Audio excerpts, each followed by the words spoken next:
Hi friends, welcome to my channel. ఈరోజు మనం చిన్న చిన్న టిప్స్తో రైస్ కుక్కర్ ఎలా వాడాలి, చిన్న చిన్న ప్రమాదాలు అవ్వకుండా ఎలా మనల్ని మనం కాపాడుకోవాలి, రైస్ కుక్కర్ ఎక్కువ రోజులు ఎలా పనిచేయాలో ఈ వీడియోలో చూద్దాం.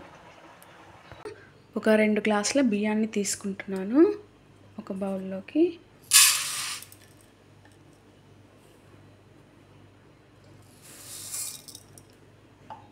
ఇది ఒక 2 టైమ్స్ బాగా కడిగి తీసుకుందాము.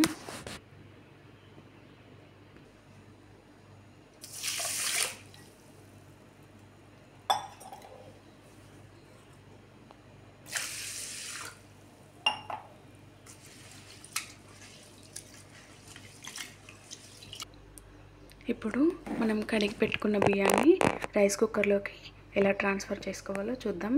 ఇది బయట వైపున అస్సలు తడి ఉండకూడదు. తడి ఉందంటే ఇంకా రైస్ కుక్కర్ ఎక్కువ రోజులు రాదన్నమాట. తడి లేకుండా చూసుకోవాలి. ముందుగా బియ్యం వేసే ముందు ఇదైతే కంపల్సరీ అండి, ఇది కంపల్సరీగా పెట్టుకోవాలి. లేదంటే మనకి రైస్ కుక్కర్ పాడైపోతుంది, లేదా బియ్యం అడుగంటుతుంది, లాస్ట్లో మొత్తం మాడిపోతుంది, అన్నం కూడా సరిగా ఉడకదన్నమాట. ఇది మాత్రం కంపల్సరీ పెట్టుకున్నాకే మనం బియ్యం వేసుకోవాలి. ఇప్పుడు నేను దీంట్లోకి బియ్యం అయితే వేసుకుంటున్నాను. దీంట్లోకి బియ్యం వేసుకున్నాను. ఇప్పుడు నేను 2 గ్లాసెస్ బియ్యానికి 3 గ్లాసుల నీళ్ళు పోసుకుంటున్నాను. 1 గ్లాస్కి 1.5 గ్లాస్ వాటర్ అన్నమాట.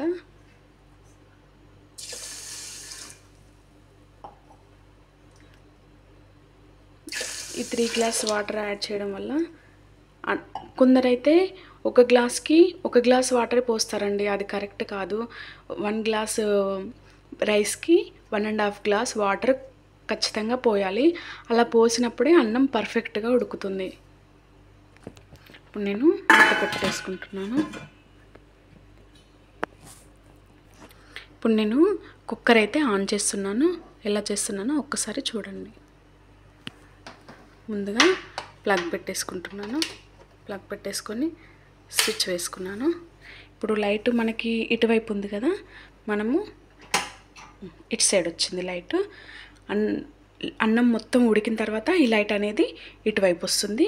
ఇటువైపు వచ్చినాక మనము స్విచ్ అనేది ఆపేసుకోవాలన్నమాట. లైట్ ఇటువైపు వచ్చినప్పుడు మాత్రమే అన్నం ఉడికిపోయింది ఇంకా పర్ఫెక్ట్గా అని సిగ్నల్ అన్నమాట. చూద్దాం ఎలా వస్తుందో. మధ్యలో మూత ఓపెన్ చేసి అన్నాన్ని కలపాల్సిన అవసరం లేదన్నమాట. పర్ఫెక్ట్గా అదే ఉడికిపోతుంది.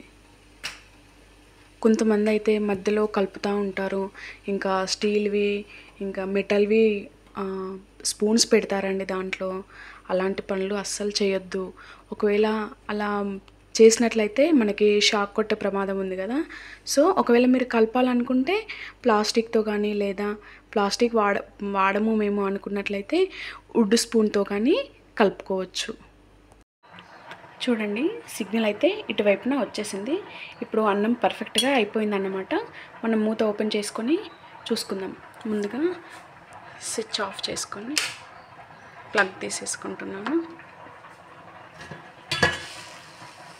చూడండి, అన్నం అయితే మనకి పర్ఫెక్ట్గా అయిపోయిందన్నమాట.